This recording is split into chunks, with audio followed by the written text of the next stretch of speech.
Un cuento de dos operaciones psicológicas. Érase una vez, en un planeta llamado Tierra, un imperio capitalista global. Fue el primer imperio global de la historia de los imperios. Dominaba todo el planeta. Nadie sabía cómo llamar al imperio, porque nunca había habido nada parecido en la historia. No tenía adversarios externos, así que no le quedaba más remedio que despejar y defender, es decir, neutralizar la resistencia interna y consolidar su dominio del planeta. Y eso es lo que hizo. Lo hizo primero en los territorios de su último adversario ideológico, un imperio llamado Unión Soviética, cuya ideología se conocía como comunismo. A esa época se la conoció como la posguerra fría. Lo hizo a continuación en el Gran Oriente Medio, donde la gente aún intentaba vivir sus vidas según una religión conocida como Islam. Fue lo que se denominó la Guerra Global contra el Terror. La Guerra Global contra el Terror estaba originalmente destinada a durar para siempre, y así habría sido. Y será, pero tuvo que ser suspendida temporalmente, y rebautizada, porque sucedió algo inesperado. Un día, en el verano de 2016, hasta entonces oficialmente el verano del miedo, el imperio global capitalista se dio cuenta de que una nueva forma de resistencia a su dominación de todo el planeta se había levantado. No en la antigua Unión Soviética, ni en el Gran Oriente Medio, sino en todo Occidente, justo en el corazón mismo del imperio.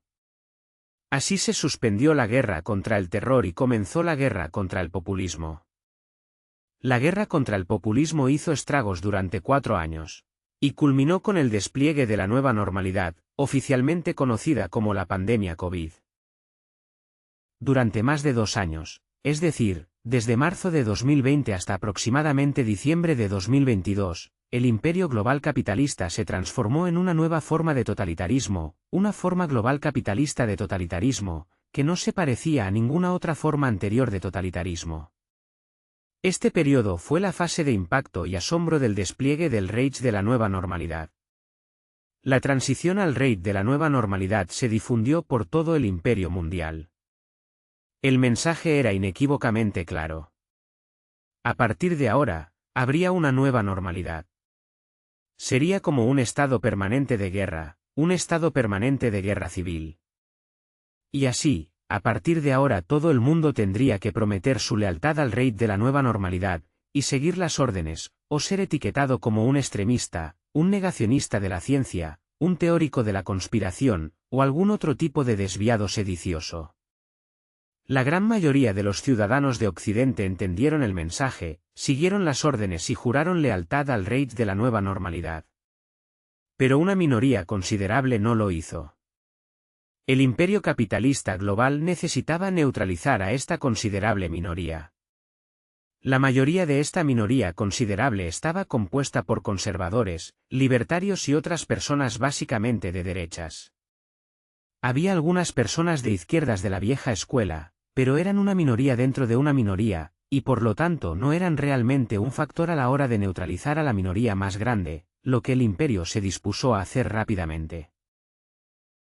La operación psicológica de Twitter por la libertad de expresión. En octubre de 2022, Elon Musk, el contratista militar multimillonario, vendedor de coches eléctricos y apasionado del transhumanismo, y un grupo de entidades e individuos capitalistas globales, compraron la plataforma de redes sociales conocida como Twitter por $44.000 millones estadounidenses.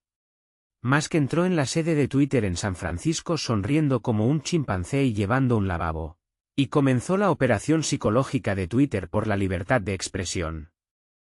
Durante la guerra contra el populismo y la fase de impacto y asombro del despliegue del Reich de la nueva normalidad, Twitter y todas las demás plataformas de redes sociales y medios de comunicación de masas en el mundo occidental, funcionaron como el Ministerio de la Verdad del Imperio, difundiendo la propaganda oficial de la nueva normalidad, censurando la disidencia y eliminando a cualquiera que desafiara las narrativas oficiales del imperio. Y así, proporcionó el escenario perfecto para la operación psicológica que el imperio estaba a punto de llevar a cabo. Musk restableció varias cuentas de Twitter destacadas, principalmente conservadoras, que habían sido eliminadas por publicar información falsa sobre el portátil de Hunter Biden y las vacunas COVID, y por publicar incitación y glorificación de la violencia, intolerancia y otros contenidos ofensivos, entre ellos la cuenta de Donald Trump y decenas de miles de seguidores de Trump. Como Elon había prometido, el pájaro fue liberado. Los acólitos de Elon y los agradecidos trampianos y otras personas de derechas se volcaron en Twitter para dar las gracias a su salvador por haber invertido el grupo demográfico de la empresa, salvando así a Estados Unidos del marxismo cultural, del comunismo y del virus mental woke. La operación psicológica continuó con un evento limitado de manual conocido como archivos de Twitter. Musk dejó que algunos periodistas cuidadosamente seleccionados realizaran algunas búsquedas en la sede de Twitter, que expusieron cómo el antiguo personal de Twitter estuvo colaborando con elementos de la administración Biden, es decir, no el imperio global capitalista, para censurar y eliminar a la gente de la plataforma, en su mayoría aquellos en el nuevo grupo demográfico rojo.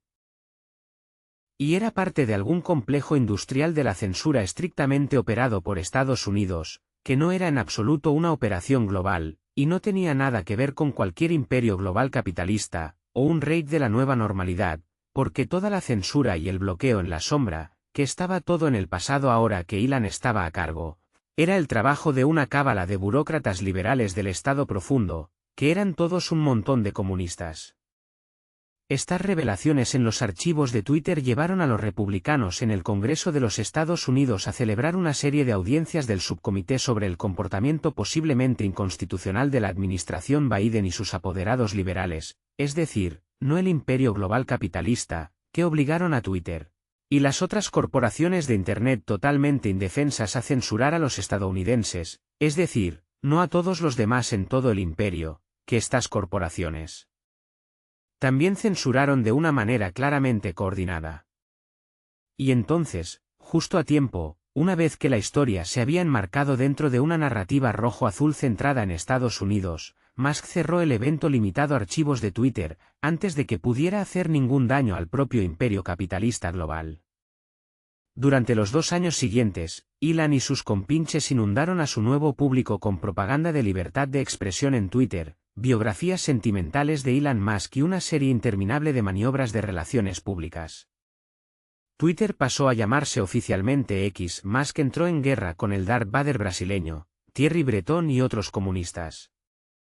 Los usuarios de Twitter fueron asediados con memes de Elon disfrazado de Capitán América de la libertad de expresión. Y así nació el culto a Musk. Mientras tanto, X sigue censurando y filtrando la visibilidad de los contenidos a instancias de los gobiernos de todo el imperio, así como para promover sus propios objetivos. Si crees que este hecho ha tenido un impacto negativo en la operación psicológica de Twitter por la libertad de expresión, lo cierto es que el culto a Musk no ha hecho más que crecer y fortalecerse. Como cualquier otro culto, es impermeable a los hechos. Todo lo que importa es la lealtad al culto, al líder del culto y a la narrativa oficial del culto. Puedes dirigir a los sectarios de Musk a las páginas de seguridad de Twitter, donde se explica el filtro de visibilidad y citar innumerables ejemplos de la hipocresía de Musk, y no tendrá absolutamente ningún efecto.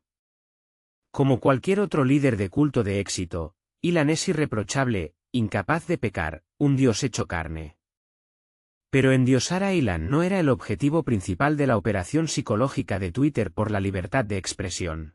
El objetivo principal de la operación psicológica era dominar, acorralar y establecer el control sobre la mayoría de la minoría considerable de personas, que se negaron a seguir las órdenes y jurar lealtad al rey de la nueva normalidad cuando se puso en marcha, durante la pandemia de COVID. Estas personas necesitaban ser agrupadas en una masa manipulable y redirigidas lejos del imperio global capitalista y hacia un callejón sin salida inofensivo, donde pudieran gritar y chillar a los chivos expiatorios designados por el imperio hasta la saciedad. El culto a Musk fue solo un medio para conducirlos a este callejón sin salida. El Twitter por la libertad de expresión es este callejón sin salida, y es un microcosmos de un callejón sin salida más grande. Lo que nos lleva a la segunda operación psicológica. La operación psicológica América Grande otra vez. Una de las formas más eficaces de neutralizar a un adversario es dejarle ganar. Esto es especialmente cierto cuando te enfrentas a un oponente al que nunca puedes derrotar del todo. Lo que tienes que hacer es atraer a tu oponente a una batalla que puedas permitirte perder, porque realmente necesitas perder la batalla, y dejar que tu oponente gane, es decir, no solo engañarle para que piense que ha ganado, porque, bueno, tu oponente no es estúpido. Esta batalla a la que atraes a tu oponente y le dejas ganar será una batalla por un territorio dentro de un territorio, aunque tu oponente cree que es el territorio. Puedes permitirte perder el control de este territorio dentro de un territorio, porque controlas el territorio en el que existe, y porque tu oponente no lo sabe. El truco consiste en hacer creer a tu oponente que, al ganar esta batalla, ha ganado la guerra, y que ahora controla el territorio, y te ha destruido, o te ha apartado del poder de otra manera, cuando, en realidad, todo lo que tu oponente ha destruido o apartado del poder es un señuelo, una encarnación material de un adversario invisible, inmaterial, un adversario que no sabe que existe, o cuya existencia se niega a reconocer, suponiendo, por supuesto, que eso es lo que eres. En ese momento, habrás neutralizado a tu adversario. Por ejemplo, digamos que eres un imperio global, un imperio supranacional global capitalista, y digamos que tu oponente es una insurgencia populista, una masa potencialmente revolucionaria, que necesitas distraer de la contemplación de tu naturaleza supranacional, invisible, inmaterial, y del hecho de que los gobiernos de los estados-nación son esencialmente componentes administrativos de este imperio inmaterial invisible que eres, y por lo tanto no te importa realmente qué partido político administre estos estados-nación o quiénes son los líderes de estos partidos, porque realmente no pueden hacerte mucho daño, porque todo lo que controlan son los territorios materiales dentro del territorio inmaterial que tú controlas, que predetermina el contexto y el alcance de sus acciones, y los parámetros de sus imaginaciones. Ok, es probable que entiendas a dónde va esto. O, no sé, tal vez no. Así que déjame intentar simplificarlo. No existe una América a la que hacer grande otra vez. América es una simulación. Es un mapa de un territorio que no existe. Es un sueño dentro de un sueño en una película que nadie puede ver porque todo el mundo la está viendo. Es la marca de un producto imaginario. Vale, eso no lo ha hecho más simple, ¿verdad? Voy a intentarlo una vez más. Vivimos en un imperio capitalista global. Un gran imperio capitalista global. Hemos estado así durante los últimos 30 y tantos años. Todos nosotros. Los estadounidenses. Los canadienses. Los británicos. Los franceses. Los australianos. Alemanes. Rusos. Israelíes. Palestinos. Iraníes. Todos nosotros. El imperio capitalista mundial no es una cábala de individuos poderosos. Es un sistema. Y ese sistema está evolucionando. Metamorfoseándose. Transformándose. Evolucionando hacia una nueva forma de totalitarismo. Una forma de totalitarismo global capitalista.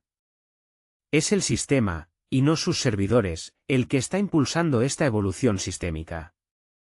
No importa si Elon Musk, o Donald Trump, o Macron, o Starmer, o Netanyahu, o Gates, o Bezos, o Soros, o cualquier otro líder político o figura poderosa sabe lo que está haciendo. Sirven al sistema, como el sistema requiere, cada uno según su papel específico y su ámbito de actuación dentro del sistema. Elon Musk no salvó la libertad de expresión ni rescató a Twitter de un virus mental woke. Compró una corporación y rebautizó su producto para un nuevo mercado demográfico. Al hacerlo, acorraló y neutralizó la mayor parte de la resistencia populista conservadora a la evolución del sistema capitalista global, que es lo que el sistema necesitaba que sucediera. No importa si Elon Musk entendió su papel. Lo desempeñó perfectamente. Y sigue desempeñándolo a la perfección. el culto a más que está creciendo. Sus apóstoles están predicando el evangelio de Elon por todo el imperio, allanando el camino hacia la privatización de todo. En verdad, es el amanecer de una era dorada de libertad gobernada por corporaciones globales y oligarcas benefactores. Sin embargo, antes de que esa edad de oro pueda comenzar, América debe ser grande otra vez. Y así, la operación psicológica de Twitter por la libertad de expresión tiene que repetirse a nivel macroeconómico. La misma resistencia populista conservadora a la evolución del sistema capitalista global que Musk acorraló y neutralizó necesita ser acorralada y neutralizada en todas partes, no solo en Estados Unidos, en todas partes, en todo Occidente y en el resto del imperio. Una vez que esté acorralada y neutralizada, y azotada en un frenesí sobre virus woke, marxismo cultural y comunismo, puede ser desatada en los vestigios de la edad moribunda de los estados-nación, la soberanía nacional, las constituciones, y así sucesivamente, lo que incitará a los poderes mundiales a tomar medidas extremas para defender la democracia. Lo que incitará a los otros poderes mundiales a tomar medidas más extremas para rescatar la república, lo que incitará a los poderes mundiales a tomar medidas aún más extremas para defender la democracia del fascismo y... Vale, esta vez, creo que ya ves a dónde va esto. O, no sé, tal vez no. Pero no creo que pueda simplificarlo más. Y no veo la forma de pararlo o arreglarlo. No es un error que haya que corregir. Es la evolución orgánica de un sistema supranacional evolucionando hacia una nueva forma totalitaria. Así que, ahí lo tienes, una historia de dos operaciones psicológicas. Siento que no sea tan reconfortante como una historia sobre cómo Donald Trump y Elon Musk y sus inversores capitalistas globales, y sus sucursales, agentes y cesionarios, van a hacer América grande otra vez. Si te sirve de consuelo, una cosa es segura, pase lo que pase, no será aburrido. Fuente: C.J. Hopkins. Traducido por Counterpropaganda.